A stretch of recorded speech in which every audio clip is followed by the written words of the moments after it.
Hi all, Mark Slane with the United States Krav Maga Association, coming to you today from Big Sky Country in Montana, beautiful state. Our subject today is it's going to fail. I guess that's our topic. It's going to fail. My students, my new students, they're surprised when I tell them, what we're learning. It's going to fail under a real attack. It's almost guaranteed. And I try to get them to understand the technique, as good as it's looking when we're practicing it with our partner, going one for one. As soon as at the end of class, we do this every class, we put what we learned under a realistic attack, under stress, under exhaustion, under a drill that, produces adrenaline dump, and we just get people exhausted. And the techniques degrade massively.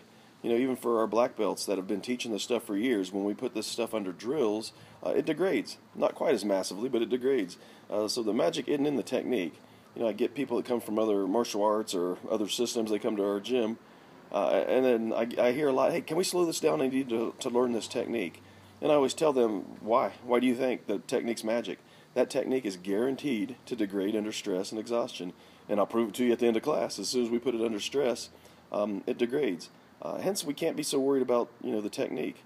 I tell them we watch a lot of dash cam vids of officers who are well trained, but whenever they're in a scuffle, it never looks like they're training. It looks like a free-for-all. And, we can learn from this. This is why we put things under a realistic attack, under stress, and under exhaustion.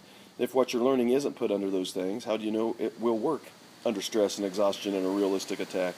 So, these drills that we do, they get to see for themselves.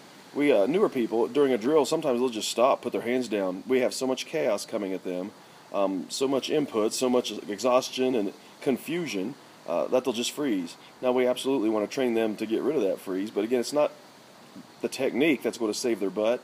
It's training people to go forward, go crazy, go forward with rage and aggression to do the maximum amount of damage in the minimum amount of time, and then get to safety.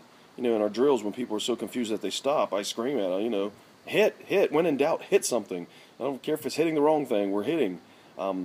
Training this way is what will save people under an attack, not necessarily the technique.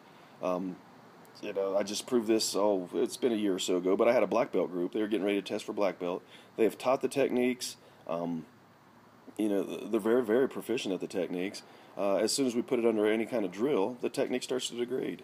And if it's going to degrade with that group, I've seen gun defenses where a group that's that good, putting it under a drill, and in a drill, you're safe, it's a rubber gun, you know what attack is coming, pretty much when the attack's coming, and it still degrades.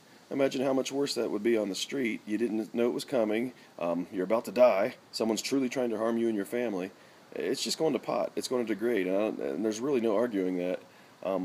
So again, the magic isn't the technique. The magic is how we train.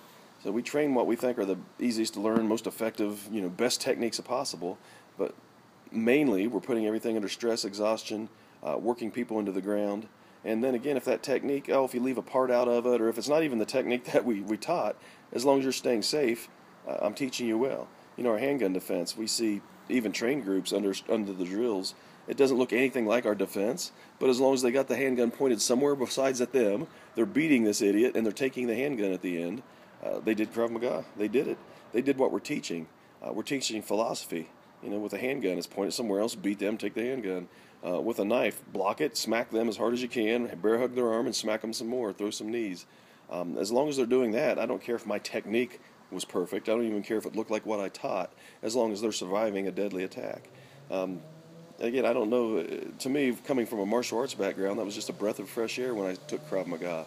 It's like, the techniques are the best techniques there are, but they're going to go fall apart anyhow under stress. So let's practice the philosophy of teaching people to have a switch, to go from overwhelmed and uncomprehending and terrified to going forward. Do a lot of damage and get the heck to safety. So I'd like to see comments on this. It's Mark Slane, United States Krav Maga Association.